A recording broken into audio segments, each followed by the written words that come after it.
Mesdames, Messieurs, bonsoir et merci de nous rejoindre sur Canal 7, la télévision panafricaine, la plus panafricaine des télévisions du monde. Et nous parlons bien évidemment de sport dans le cadre de l'émission 7 Sports. Et 7 Sports, c'est le résumé de toute l'activité sportive du continent africain et du reste du monde avec des analyses, des commentaires des différents acteurs de ces disciplines.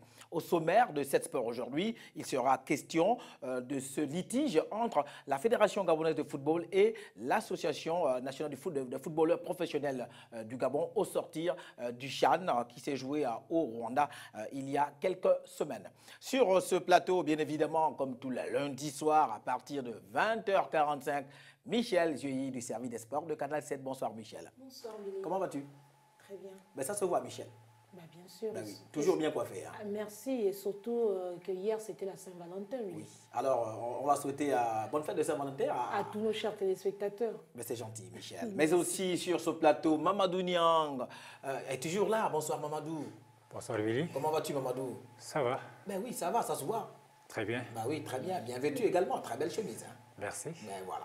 Nous allons commencer cette émission tout de suite pour parler du championnat national de football professionnel au Gabon qui était à sa 9e journée et les rencontres d'hier, donc du côté du stade Idriss Ngari d'Ovendo, c'est la formation de Pélican qui s'est imposée devant celle du football Canon 105, 2-1, une victoire qui permet à ce joueur, à cette équipe de prendre la tête du classement avec 21 points.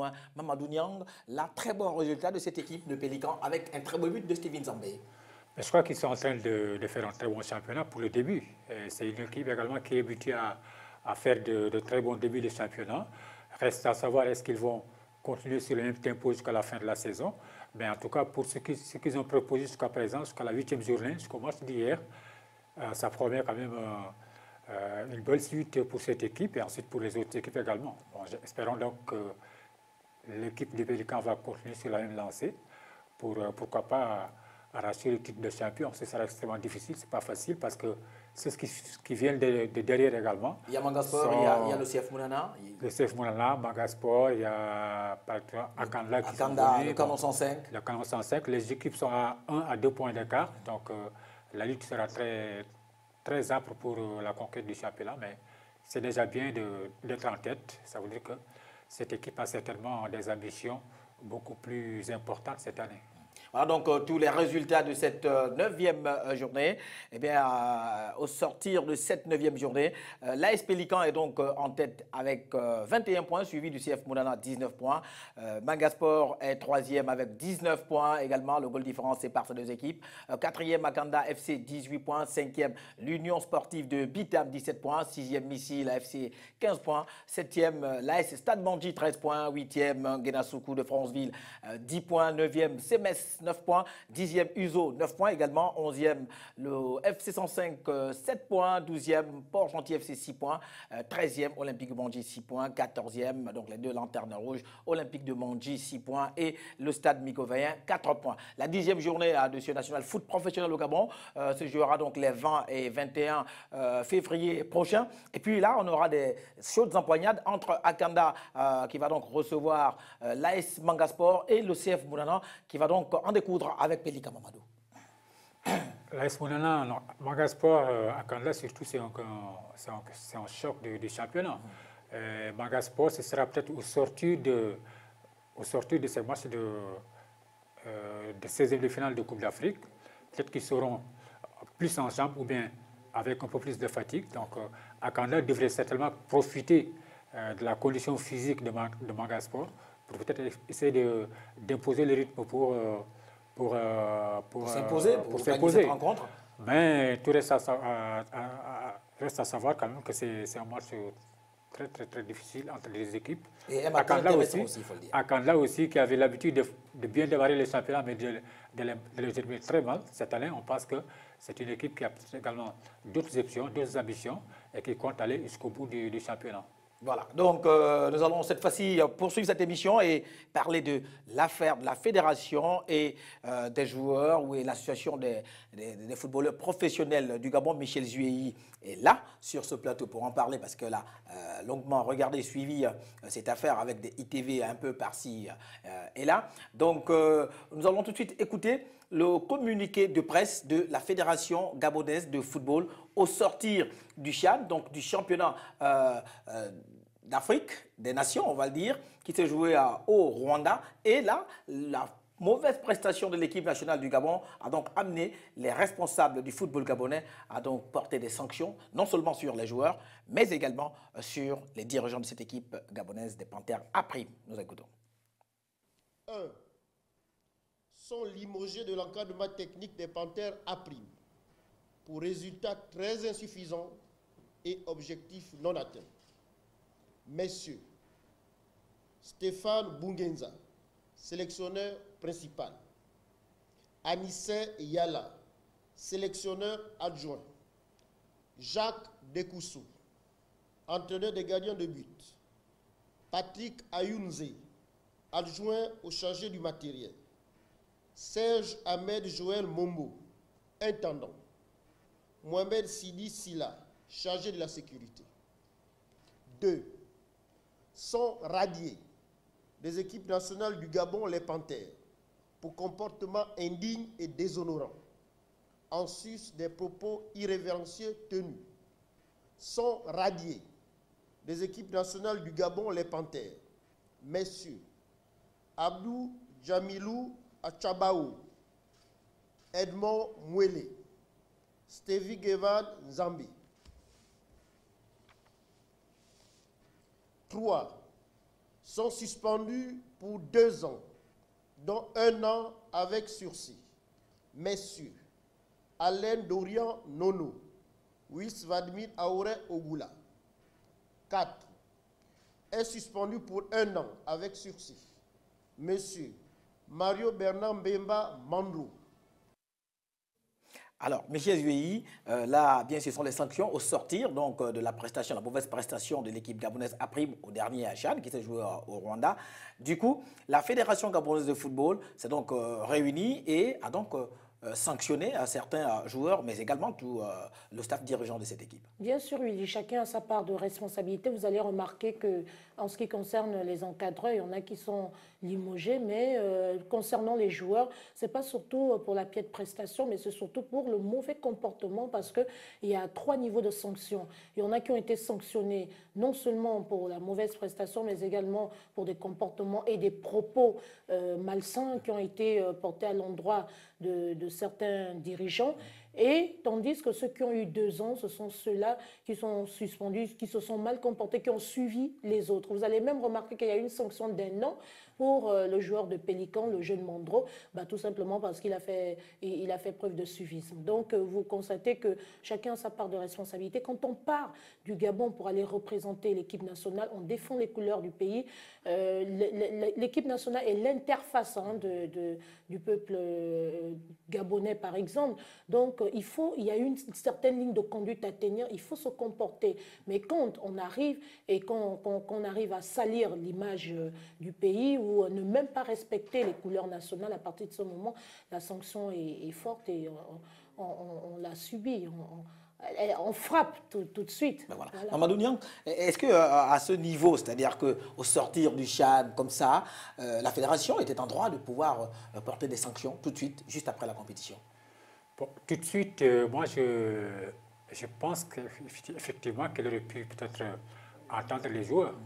Parce que quand on sanctionne quelqu'un, avant de le sanctionner, il faut d'abord l'entendre, ensuite l'auditionner sur le pourquoi.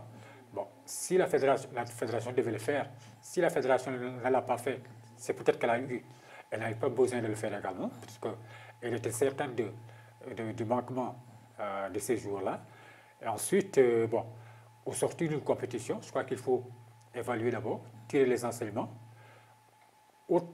Autant on tire les enseignements techniques pour voir un peu ce qui a marché, ce qui n'a pas marché sur le plan technique, autant sur le plan administratif et sur le plan du comportement également des joueurs et des dirigeants.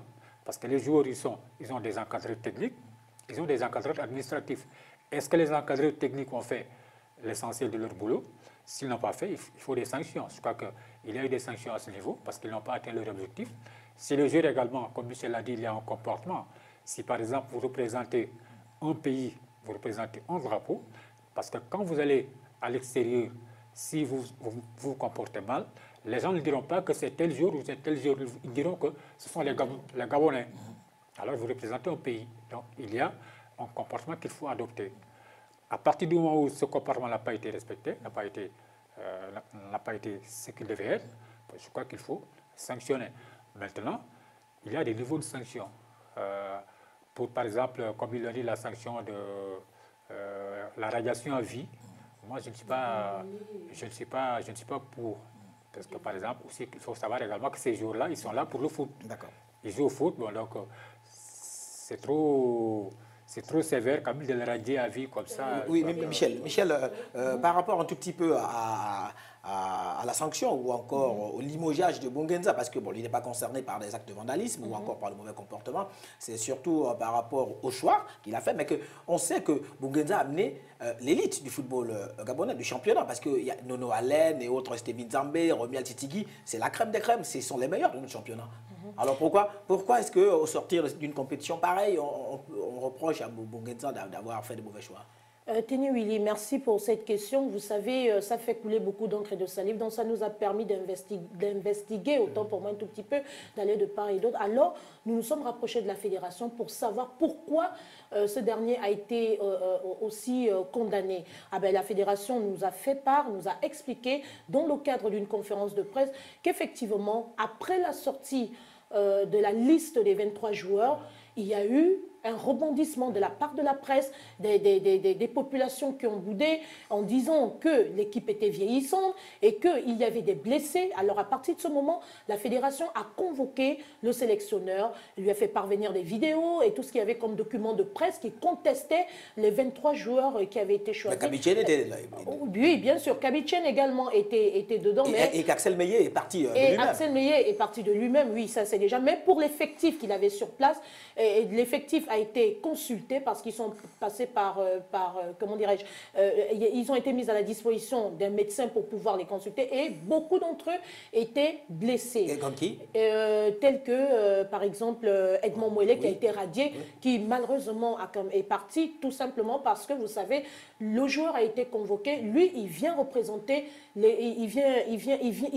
comment dirais-je, il respecte la demande, il a répondu à la demande, mais après, c'est le médecin qui fait un état et qui rend compte. Bon, le médecin a fait sa part, mais il s'avère, ça reste en griffe, hein, parce que c'est dans le cadre d'une conférence de presse que la fédération a parlé, qu'en attirant l'attention du sélectionneur national, il est resté imperturbable et il a dit, quelle que soit la position, quel que soit ce qu'on peut dire, lui, il a confiance en ses poulains et qu'ils vont s'en sortir. À partir de ce moment, la fédération a laissé la responsabilité aux sélectionneurs parce que ce n'est pas à eux d'influencer les choix du sélectionneur. Ça, c'est un.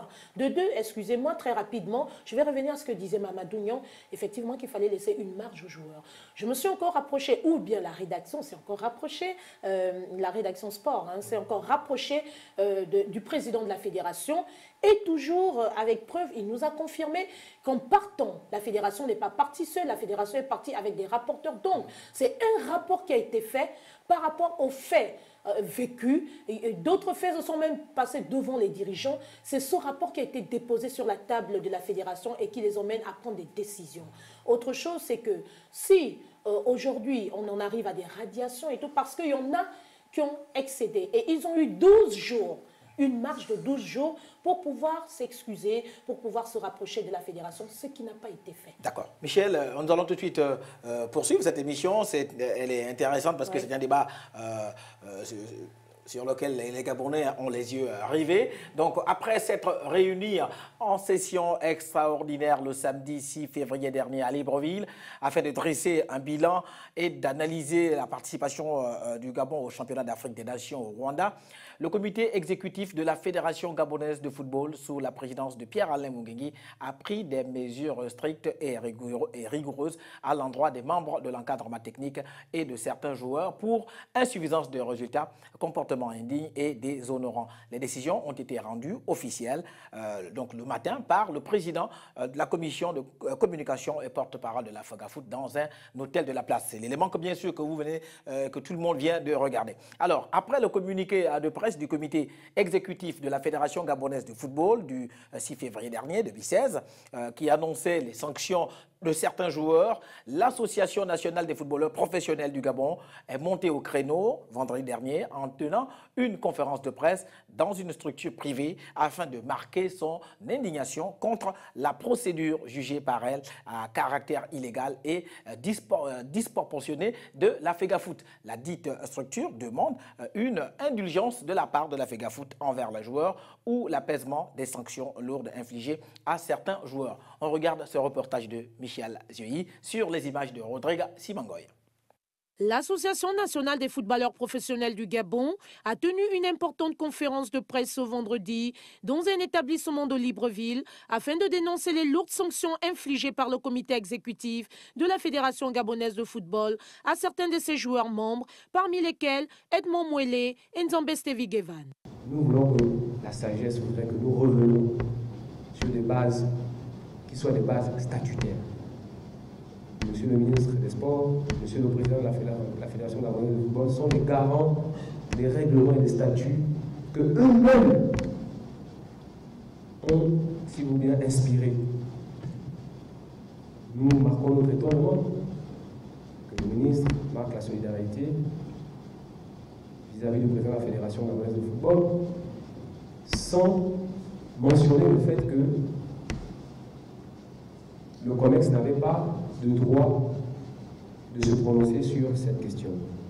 L'Association nationale des footballeurs professionnels estime certes que les sanctions doivent être appliquées, mais dans un cadre légal et sur une base légale, ce qui pour eux n'est pas le cas. D'ailleurs, à ce titre, la dite association constate tout simplement le vice de procédure pouvant entraîner l'illégalité des sanctions prononcées. L'Association nationale des footballeurs professionnels du Gabon sollicite donc de la FEGAFOOT, à travers un recours gracieux, la révision des sanctions prononcées après une audition au préalable des joueurs concernés. Alors, Mamadou Niang, Michel Zouéhi, juste après les sanctions donc de la FEGAFOOT à l'endroit non seulement des responsables de l'équipe A-Prime du Gabon, mais également des joueurs, l'Association nationale des footballeurs professionnels du Gabon est donc montée au créneau pour contredire, pour contre-attaquer. Je crois qu'elle a fait déjà d'abord la manière dont les sanctions ont été prises, la précipitation de la FEGAFOOT. Pour eux également, ce que je venais de dire, c'est que les joueurs n'ont pas été entendus. Bon, là, il fallait les entendre. Je pense également que l'Association nationale de la presse des footballeurs professionnels devrait un peu se rapprocher de la fédération pour demander des explications par rapport aux sanctions prises et aux besoins, servir également de pompiers pour un peu essayer d'arrondir les angles, comme ils l'ont fait, demander un peu que les sanctions soient allégées. Ils n'ont pas dit, ils n'ont pas refusé, ils n'ont pas dit que ces joueurs ne sont pas fautifs, mais ils ont déploré la manière et ensuite la lourdeur des sanctions. Je pense qu'à partir de ce moment, ils peuvent s'entendre avec la fédération, que les sanctions soient allégées, mais ensuite que eux aussi, que l'association continue également à travailler au niveau de ses membres, avec les joueurs, pour leur faire savoir également l'importance du drapeau national. Amadou Niang, Michel, et là c'est donc l'Association nationale des footballeurs professionnels du Gabon qui monte au créneau pour contredire, pour essayer de trouver des solutions afin de peut-être diminuer les peines de certains joueurs. Oui, Willy, la démarche, elle est bonne, mais il y a quand même des précisions à apporter. D'abord, en ce qui concerne la proposition que Mamadou faisait, dont Mamadou faisait allusion tout à l'heure, c'est une proposition qui est très bonne, mais difficile. Pourquoi? Parce que cette association n'est pas reconnue légalement, n'est pas affiliée à la Fédération de football. Et comme je vous le disais tantôt, notre service de sport est resté très regardant, très pointu sur cette affaire, si bien qu'on court tous les jours derrière les deux parties, ce qui fait que du côté de l'association, effectivement, ils ont entrepris cette démarche dont Mamadou fait allusion de se rapprocher de la fédération. Ils ont fait parvenir un courrier et ils sont en attente. Maintenant, le côté adverse... Avant la conférence de presse. Oui, oui. Maintenant, ou après? Avant. Maintenant, le côté adverse est dans cette situation-là où elle n'a pas encore, parce que le président personnellement n'a pas encore reçu ce courrier, d'accord, ça ce sont ses propos. Et en d'autres termes également, la fédération ne peut pas recevoir pour le moment l'association des footballeurs parce qu'elle est très mal placée pour intervenir. Elle n'est pas en règle, elle n'est pas affiliée à la fédération. Voilà, Michel, nous allons tout de suite écouter Pierre-Alain Mungengui, le président de la Fédération gabonaise de football, au sorti justement de la conférence de presse de l'Association nationale des footballeurs professionnels au Gabon. Il était au micro de Michel Zuey. Est-ce que c'est du ressort de la Fédération gabonaise de football de sanctionner directement les joueurs ou alors il y a une commission de discipline qui a été mise en place effectivement pour étudier ce genre de cas, entre autres dans le cadre juridique? Bien, je crois que le comité exécutif, c'est l'instance dirigeante du football de notre pays. S'il y a une commission de discipline, c'est une commission de la fédération qui est naturellement en dessous de la commission du comité exécutif. Au niveau de la Fédération gabonaise de football, nous avons considéré ce comportement comme un cas d'urgence. Et c'est le comité d'urgence, donc le comité exécutif en urgence, qui se réunit pour prendre les décisions qui s'imposent. Donc, faire passer par une commission de discipline, mais une commission de discipline n'est pas extérieure au comité exécutif ou à la fédération. Pour dire, il faudrait que cette commission statut avant que le comité exécutif ne se prononce. Non, le comité exécutif a tapé du poing sur la table parce que c'est une question d'honneur du pays. C'est une flagrant. Voilà, et puis c'était flagrant, comme vous le dites si bien, c'était flagrant. Je peux même me permettre de dire que cet acte posé dans un cadre catholique, parce que c'est des missionnaires qui tiennent cet hôtel, et dans un pays, le Rwanda, où le peuple rwandais, peut-être que vous ne le connaissez pas, c'est un peuple discipliné. C'est un peuple discipliné, je dis. Que des Gabonais, des jeunes Gabonais se comportent comme ça, premièrement à l'hôtel, et deuxièmement, quand ils arrivent à l'aéroport de Kigali, parce qu'ils attendaient l'avion spécial qui devait venir le chercher, l'avion a pris un peu de retard, et ils se sont permis encore à l'aéroport de Kigali de se mettre au bar pour prendre les alcools devant beaucoup de passagers qui allaient dans tous les sens. Et tout le monde les regardait pour dire c'est les jeunes Gabonais. Alors je pense que un temps soit peu, même eux-mêmes, je pense que quand ils se sont dessoulés, et quand ils se rendent compte de la gravité de la faute commise, ils devaient se dire mais écoutez, nous sommes venus représenter une nation. Et quand on représente une nation, je pense il y a quand même une conduite à avoir. Michel Zuey, Mamadou Niang, très rapidement, le président de la Fédération gabonaise de football, lui, il fustige un tout petit peu le comportement des Gabonais et que les décisions qui ont été prises n'ont pas été prises par hasard, c'est parce qu'il y a quand même eu un comportement qui laissait à désirer. Selon les propos du président Willy, il s'avère que certains joueurs ont quand même abusé. Et ils n'ont pas mesuré la gravité de la situation. Et de leurs actes surtout. Et de leurs actes surtout. Il n'y a aucune raison que non seulement, d'accord, vous êtes dans un cadre, dans un hôtel catholique, vous vous comportez mal après avoir essuyé une défaite, c'est-à-dire ça ne vous fait ni chaud ni froid que la nation... C'est ce qui justifie justement la prise... Voilà, la prise des sanctions. Parce que le président continue à dire que si ça ne tenait qu'à la piètre participation, ça c'est normal, on devait accepter, ou alors la fédération devait accepter que le Gabon a perdu. Mais de là, effectivement, à manifester en posant des actes négatifs, ça, c'est pas possible. Autre chose, il y a eu beaucoup de salives qui ont coulé, disons que ce n'est pas la fédération qui devait prendre les décisions qu'elle est allée trop vite en besogne. Il faut quand même reconnaître que le COMEX, d'accord, la fédération est au-dessus du COMEX. Et la fédération a traité un cas en urgence. D'accord. C'est que c'était là d'avoir sali l'image du pays. Mamadou Niang, rapidement, sur la réaction du président de la Fédération gabonaise de football après le comportement qui laisse à désirer des joueurs gabonais à l'aéroport et dans l'hôtel. Je crois qu'il a été très clair dans ses explications. S'il s'avère que la situation s'est passée exactement comme ça, moi je suis tout à fait d'accord qu'il y ait des sanctions. Maintenant, tout dépend encore qu'il reste à prouver. Hein. Maintenant, tout dépend du niveau des sanctions. J'ai dit que s'il s'avère que le président a raison, il ne faut pas éviter à prendre des sanctions exemplaires. Ok. Alors, donc après l'annonce de sa radiation des équipes nationales du Gabon avec deux de ses coéquipiers par le comité exécutif de la Fédération gabonaise de football pour comportement indigne et déshonorant, ensuite des propos irrévérencieux tenus par leur récent championnat, après leur récent championnat d'Afrique des Nations à Kigali au Rwanda, Edmond Mwele, l'international gabonais et sociétaire de Manga Sport, a au cours de la même circonstance présenté officiellement ses excuses à la nation gabonaise et aux autorités pour la piètre participation du Gabon au CHAN. On regarde ce reportage de Michel Zuey.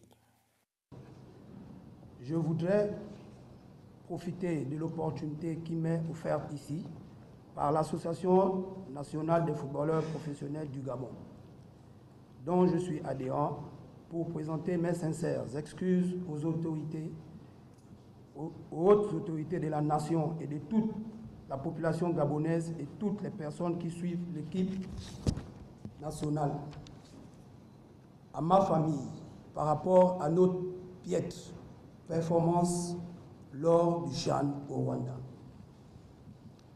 Nous avons produit un football méconnaissable qui sont résumés par des défaites engrangées et donc l'élimination prématurée et honteuse.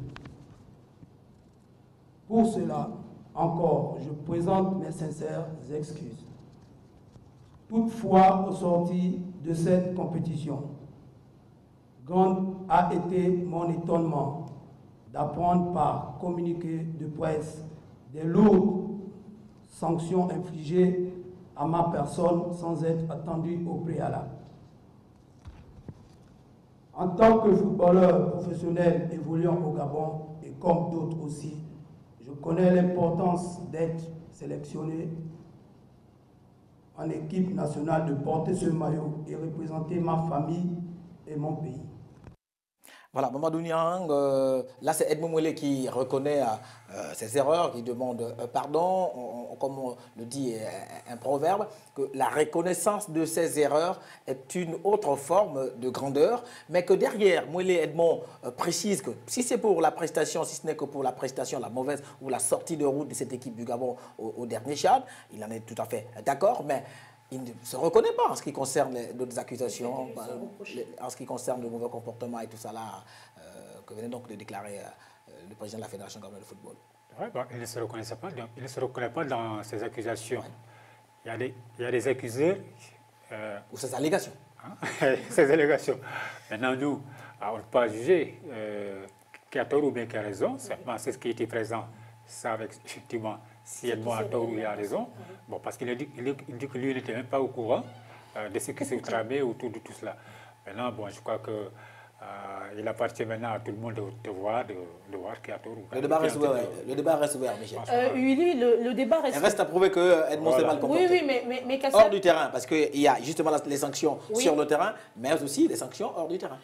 Oui, Willy, effectivement, comme le disait tantôt Mamadou, nous restons neutres. Nous sommes là seulement pour suivre l'avancée, les aboutissants de tout ce dossier.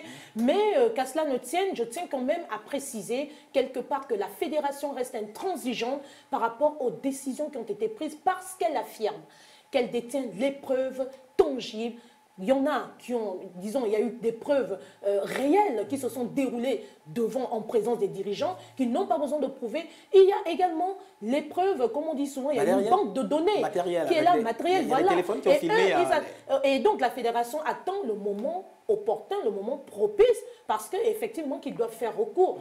Pas chez eux, pas la fédération, parce qu'il faut préciser que la fédération dit aujourd'hui qu'elle ne peut pas les recevoir, mais au TAS ou bien au ministère des Sports. Donc la fédération reste ferme, la fédération attend les pieds fermes ces joueurs qui vont faire recours. Et je crois qu'on va encore découvrir beaucoup de choses. On va écouter tout de suite ce qu'a dit le président de la Fédération gabonaise de football, Pierre-Alain Mungengui, au sortir des excuses présentées par Edmond Mwele. Après ce communiqué de presse, certains joueurs ont présenté les excuses officiellement au peuple gabonais, au président de la République, à la Fédération gabonaise de football. Votre réaction, Monsieur le Président? Je pense qu'ils ont fait ce que tout enfant doit faire. Déjà, en le faisant, en présentant des excuses, ils se reconnaissent coupables. Ils se reconnaissent coupables, mais la portée de l'acte qu'ils ont posé, je pense, les sanctions prononcer à l'encontre de ces joueurs, ils les méritent bien. Et je ne pense pas que même l'association des joueurs professionnels qui tient le point de presse, j'ai suivi la presse, j'ai suivi les réseaux sociaux, qui tentent à défendre les joueurs, je pense qu'ils se sont peut-être mal pris. C'est leur droit de défendre les joueurs. C'est leur droit de défendre les joueurs, sinon pourquoi cette association existerait? Mais je pense qu'avant de défendre, ils devaient d'abord analyser l'acte posé et se dire qu'on ne peut pas encourager des jeunes Gabonais à bafouer l'honneur du pays. Non seulement l'honneur du pays, mais l'honneur de leur propre profession. C'est l'association de joueurs professionnels, et c'est des joueurs professionnels qui se sont mal conduits. Je pense que le football aujourd'hui est un métier noble. Et les gens qui le pratiquent doivent être les premiers à rendre la dignité à ce sport, qui les fait vivre d'ailleurs. Donc s'ils se sont conduits comme ça, ils vont non seulement fouler l'honneur de leur métier, mais également et surtout l'honneur de tout un peuple. Donc je pense que de notre côté, nous avons pris les décisions qui s'imposaient, et des décisions prises à bon escient, parce que c'est un peu devenu une tradition. Les joueurs qui sortent du stade, qui sont battus en équipe nationale. J'ai accompagné plusieurs fois les équipes nationales lorsque j'étais arbitre. Il y a des joueurs consciencieux que je voyais après une défaite ne même pas aller au restaurant, rentrer dans les chambres en pleurant. Mais ce jeune Gabonais qui était à Kigali, ils ont fait le contraire. Plutôt que de regretter de n'avoir pas gagné, d'être affligés par la défaite, ils sont allés en boîte de nuit et ils rentrent au petit matin dans un hôtel où ils sont logés 3 équipes.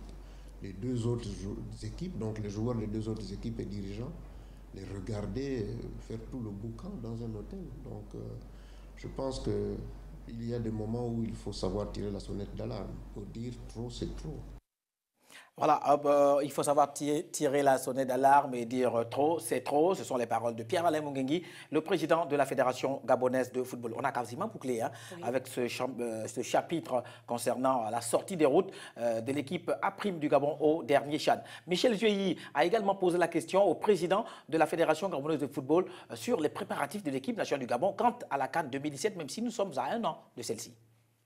Alors, Monsieur le Président, nous allons d'abord parler de la CAN 2017. Parlons de cette organisation qui aura lieu dans quelques temps. Quelles sont les nouvelles dispositions qui ont été prises par la FEGAFOOT pour redresser la barre après la piètre prestation, évidemment, de l'équipe nationale A' lors du dernier championnat d'Afrique au Rwanda? Je dirais que la préparation se passe bien, puisque depuis là, nous avons joué les premières journées éliminatoires contre la Côte d'Ivoire et les autres. Maintenant, je pense que l'équipe nationale A se prépare dans les meilleures conditions. Déjà, ces conditions mises en place par la Confédération africaine de football et les matchs amicaux que nous avons. Alors, pour cette fois, pour cette CAN 2017, quels sont les objectifs que vous voulez atteindre? Mais je pense que là aussi, lorsqu'on parle des objectifs et qu'on pose la question à un participant, je pense que nos objectifs, nous les voyons toujours à la hausse. Le Gabon n'est pas à sa première phase éliminatoire de la CAN, et sa préparation, disons, la participation également à la phase finale de la Coupe d'Afrique des Nations. Et nous avons déjà atteint les quarts de finale avant l'édition 2012 que nous avons co-organisée avec la Guinée équatoriale. Donc les quarts de finale pour nous, ce n'est plus un objectif. Ce n'est plus un objectif, sinon on ferait du sur-place. Maintenant, nous visons plus haut, et aujourd'hui, nous sommes organisateurs seuls. Je pense que l'objectif que nous nous fixons aujourd'hui, c'est de jouer au moins la finale. Voilà donc, c'était la réponse de Pierre-Alain Mungengui par rapport à l'équipe nationale du Gabon pour la Coupe d'Afrique des Nations de 2017. Pour lui, il est question aujourd'hui pour les Panthères du Gabon de jouer au moins la finale de cette compétition. Nous allons poursuivre cette émission et parler de la Ligue des champions européenne et là, bien sûr, non, la Ligue des champions donc africaine et les résultats de ces matchs allés, des préliminaires de cette Ligue des champions. L'Afrique a vibré ce week-end au rythme des matchs allés du tour préliminaire de la Ligue des champions avant les rencontres retour dans 2 semaines. Plusieurs équipes se sont mises au chaud avant les matchs retour. C'est notamment le cas du Recreativo Libolo d'Angola, vainqueur du Racing de Mikomizeng de Guinée équatoriale 5-1. L'AS Vita Club de la République démocratique du Congo est allé gagner à l'extérieur 3-0 devant Mafunzo du Zanzibar. Kaiser Chiefs d'Afrique du Sud a démonté le volcan de Moroni des Comores 4-0. Certaines grosses pointures à l'image des Ningba battus en Ouganda par Viper ou encore Mamelodi devant Check-in du Zimbabwe devront bien évidemment se rattraper. À noter les qualifications pour le prochain tour des clubs de Ferroviário de Maputo du Mozambique et Wari Volves du Nigeria grâce au forfait respectivement de Matuidi du Botswana club et le Sporting de Praia du Cap-Vert. Les matchs retour vont donc se jouer le week-end du 26, 27 et 28 février prochain. Alors rapidement, quelques résultats de ces rencontres des matchs les préliminaires de la Ligue des champions africaine. On retiendra, Mamadou, que ici, à Libreville, au Gabon, l'équipe de Bangasport a fait match nul, 0 but partout, face à l'équipe de l'Étoile du Congo. 0 but partout contre l'Étoile du Congo. C'est un match nul à la fois bon et à la fois mauvais. Mauvais parce qu'ils ont fait match nul, il fallait gagner à domicile. Mais bon, par rapport au score, c'est un score de 0 but partout. Donc si Bangasport réussit à marquer un but là-bas, ça va pratiquement avoir son pesant d'or au match retour. Et c'est l'équipe certainement, bon, on ne sait pas comment ils ont géré la trêve par rapport au CHAN, mais c'est une équipe quand même qui était très bien partie dans ce championnat. Maintenant 0-0, ce n'est pas un très mauvais résultat, ce n'est pas également un bon résultat. Il reste encore 90 minutes au match retour. Essayer d'aller s'imposer à Brazzaville dans 2 semaines. Ça va être compliqué quand même devant ces équipes congolaises qu'on connaît redoutables. On a vu cette équipe du Congo lors du dernier CHAN amenée par Florent Ibenge, mais une équipe mais vraiment extraordinaire, comme le précise Michel Zui.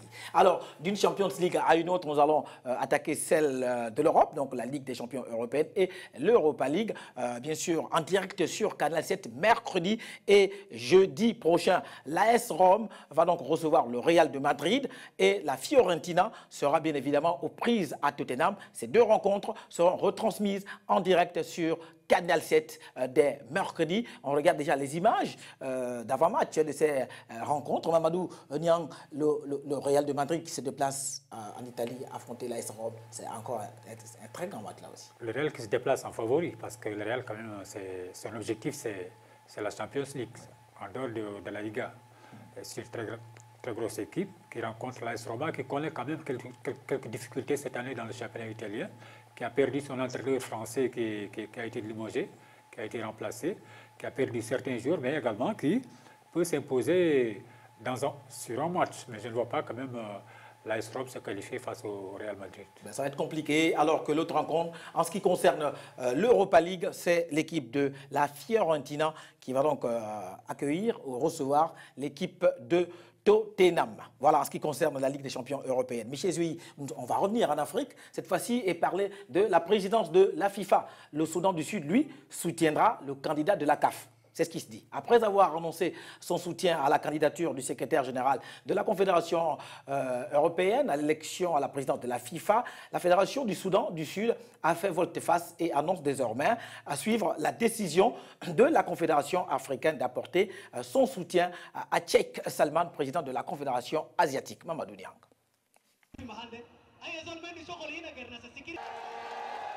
La Fédération de football du Sud-Soudan, qui avait annoncé son intention de soutenir le Sud-Ségiani Infantini pour l'élection à la présidence de la Fédération internationale le 26 février 2016, va finalement suivre la décision de la Confédération africaine de football.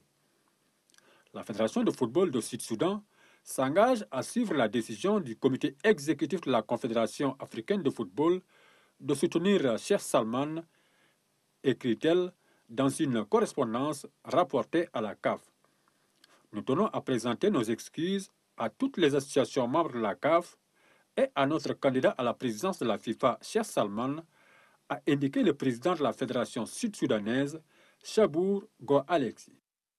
Ce dernier explique avoir pris position en faveur d'Infantino, secrétaire général de la Confédération européenne, avant d'avoir pris connaissance des consignes du comité exécutif de la CAF. Pour rappel, la CAF qui a signé un protocole de partenariat avec la Confédération asiatique de football présidée par Cheikh Salman a annoncé son soutien à la candidature de ce dernier à la présidence de la FIFA, dont l'élection aura lieu le 26 février à Zurich, avec 5 candidats en lice. Du Soudan du Sud, direction le Kenya, 2 athlètes là-bas accusent la fédération de tentative de corruption. Suspendus 4 années par la Fédération internationale d'athlétisme pour cause de dopage, 2 athlètes kenyans ont accusé le directeur général de la Fédération kenyane de tentative de corruption. Une nouvelle fois, on retrouve Mamadou Niang. Le directeur général de la Fédération kenyane d'athlétisme de leur avoir demandé un pot de vin courant 2015 pour atténuer la durée de leur suspension. Francisca Koki, 400 mètres, et Joyce Jacari, 400 mètres, avaient été contrôlés positifs lors des mondiaux d'athlétisme de Pékin en août 2015. Fin novembre, la Fédération kenyane les suspendait pour 4 ans.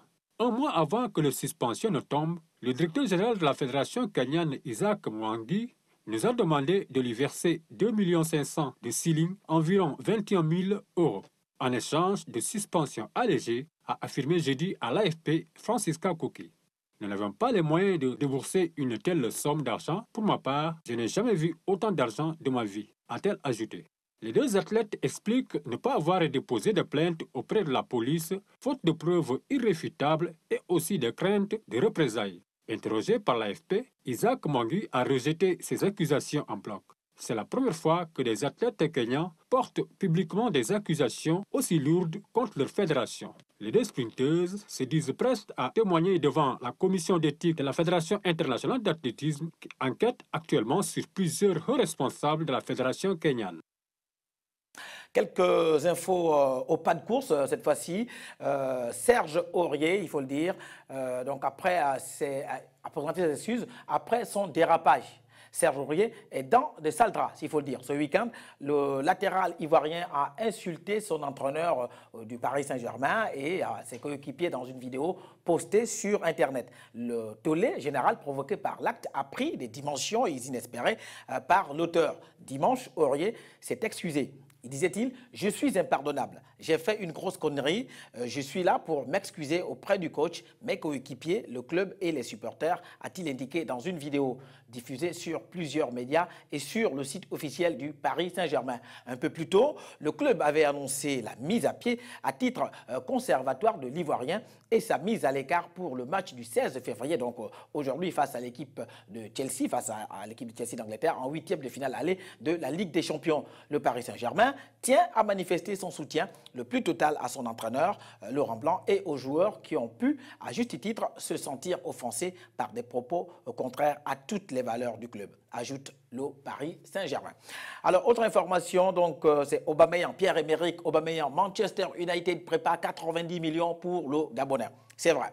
Auteur d'une saison exceptionnelle avec le Borussia Dortmund, avec 27 buts depuis le début de la saison, Pierre-Emerick Aubameyang est toujours dans les plans de Manchester United. Les Rats de Ville, qui préparent déjà la saison prochaine, convoitent sincèrement l'attaquant gabonais et serait prêt à tout pour l'avoir. D'après le Daily Mail, Manchester United planifierait de proposer 90 millions d'euros au Borussia Dortmund pour s'offrir les services de son attaquant. Kobe Bryant, All-Star Game 2016. Les adieux de Bryant, l'Ouest a battu l'Est. Le traditionnel All-Star Game en NBA a été prolifique cette nuit à Toronto. cette année, l'équipe de la conférence Ouest a dominé l'équipe de la conférence Est 196 à 173. Ceci pour la 18e et dernière participation de Kobe Bryant qui a annoncé sa retraite sportive à l'issue de la saison. L'édition 2016 du All-Star Game est la plus prolifique de l'histoire avec un total de 369 points, soit 48 de plus que le record établi en 2015. Russell Westbrook a de son côté reçu pour la deuxième année consécutive le trophée de meilleur joueur du match, une première en 65 éditions. Le joueur d'Oklahoma City a totalisé 31 points, 8 rebonds et 5 passes. L'édition 2017 du All-Star Game aura lieu à Charlotte, dont le président et propriétaire est la légende des Chicago Bulls, Michael Jordan.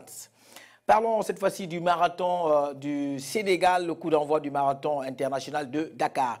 Dakar, la capitale du Sénégal, a abrité ce week-end la première édition de son marathon international en présence de l'ancien champion olympique éthiopien Haïlé Gabriel Sélassié, qui a mis un terme à sa carrière en mai 2015 après 2 médailles d'or aux Jeux olympiques.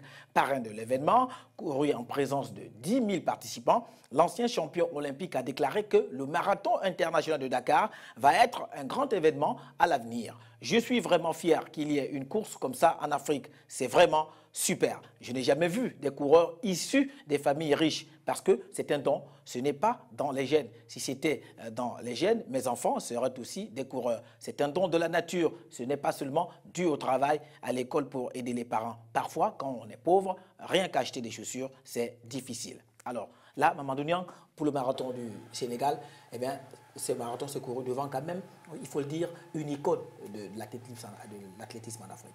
Une icône de l'athlétisme africain et l'athlétisme mondial, parce que Gabriel Sélassié, tout le monde le connaît dans les longues distances. Et il est venu comme invité au marathon de Dakar, qui en est à sa première édition. C'est un peu à l'image du marathon du Gabon.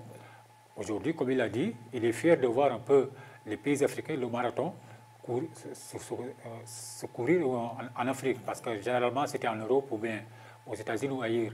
Maintenant, de plus en plus, on voit les équipes, les pays africains s'adonner au marathon. Le marathon de Libreville est déjà bien lancé avec sa 3e édition. Et Dakar prend le relais de Libreville. J'espère simplement que des marathoniens du Gabon, surtout dans se déplacer du côté de Dakar. Se sont déplacés, ils se sont déplacés déjà parce que c'est plusieurs que le coup d'envoi a été donné. Voilà. Donc, Michel, nous allons boucler cette émission avec une dernière information. Il s'agit bien sûr de handball au Gabon. Que s'est-il passé dans les locaux du ministère de la Jeunesse et des Sports ce matin? Alors, ce matin, le ministre de la Jeunesse et des Sports a reçu, dans le cadre d'une audience, la présidente de la Fédération gabonaise de handball, qui n'est qu'autre que le docteur Nicolas Sellé. Vous savez que malgré sa position d'avant-dernier au sein du classement final de la Coupe d'Afrique des Nations 2016 de handball au Caire en Égypte, le Gabon a été désigné, d'accord, par la Confédération africaine de handball, entre autres la CAB, pour organiser la 23e édition, évidemment, de cette discipline en 2018. Alors, de retour au pays, la présidente a pris cette responsabilité, oui, Nicolas Sellé, la présidente de la Fédération gabonaise de handball, de pouvoir aller remettre officiellement, n'est-ce pas, le drapeau de la CAB au ministre des Sports, y compris également, en fait, elle a fait d'une pierre deux coups la présentation, oui, ministre des Sports du Gabon, Blaise Wembe, y compris évidemment la présentation officielle du bureau de la Ligue nationale élite professionnelle de handball. Donc vous savez que le handball, en fait, la fédération est en train de chercher des voies et moyens, comment professionnaliser ce sport qui est très très bien. Donc aujourd'hui, nous allons tout simplement retenir qu'elle s'est rendue au ministère pour ces deux événements, ces deux dossiers. Ces deux raisons. Voilà. Merci Michel. Alors nous allons poursuivre cette émission, Mamadou, avec le thème de la semaine très rapidement. Il ne reste plus assez de temps. On nous fait signe de l'autre côté de la régie.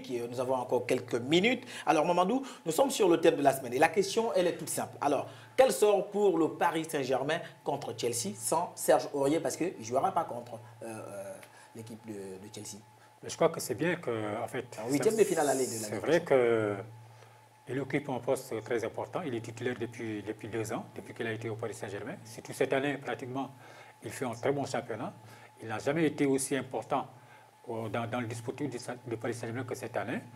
Mais les chances du Paris Saint-Germain restent intactes avec ou sans Aurier, parce que sans Aurier, c'est vrai qu'ils ont aussi d'autres remplaçants, des joueurs qui peuvent occuper ce poste, comme Marquinhos, qui peut basculer, qui joue à l'axe central, mais qui peut basculer à droite, qui joue souvent côté droit, comme également le Hollandais Vanderville, également, qui peut jouer à ce poste. Donc, je pense que les chances du Paris Saint-Germain contre Chelsea ne changent pas. Sans Aurier, avec ou sans Aurier, Paris reste les mêmes. Les chances restent les mêmes. D'accord, voilà. Donc nous avons quasiment fait le tour. Peut-être Michel, un dernier mot sur Aurier, que vous connaissez bien? Tout simplement dire qu'il faut faire extrêmement attention. La technologie est très avancée et que actuellement les nouvelles vont vite et que les images également vont vite. Vraiment ça coûtait cher à Aurier. Pour une petite faille, franchement, ça bafoue la carrière d'un footballeur, que ça serve de leçon. Il ne jouera pas contre Chelsea. Oui, mais également à tous les autres footballeurs. Paris pourra faire un bon résultat sans lui? Vous savez, Willy, oui et non. Oui, parce que vous savez qu'il y a toujours une réserve qui est là.